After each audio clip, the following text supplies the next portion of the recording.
दरम्यान रयत शिक्षण संस्थेच्या उत्तर विभागीय अध्यक्षपदी रोहित पवारांची नियुक्ती झाली।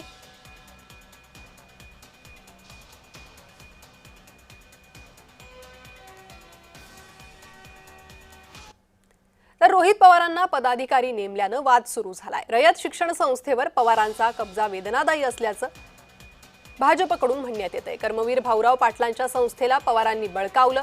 भाजप प्रवक्ता अजित चव्हाण यांनी ही प्रतिक्रिया दिली आहे।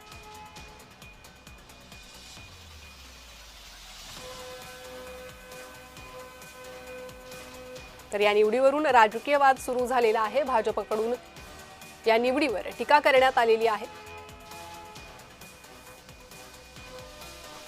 आपल्या मतदारसंघात पडलेले मोठमोठे खड्डे, रस्त्याची राहिलेली कामं आणि मॉन्सून पूर्व जी कामं आहेत त्याच्याकडे थोडं लक्ष द्या आणि आजोबांच्या कृपेनं जे काही मिळालंय, रयत बळकावलेली आहे आणि ती परिवारामध्येच हळूहळू पवार वाटतायत याचं द्योतक असणाऱ्या या अध्यक्षपदासाठी खरं तर महाराष्ट्राची जनता तुम्हाला मनापासून कधीच शुभेच्छा देणार नाही, पण करा, घराणेशाही साजरी करा। पण यापुढं भारतीय जनता पक्षावरती बोलताना इतर सगळी बोटं आपल्याकडे आहेत हे लक्षात ठेवा।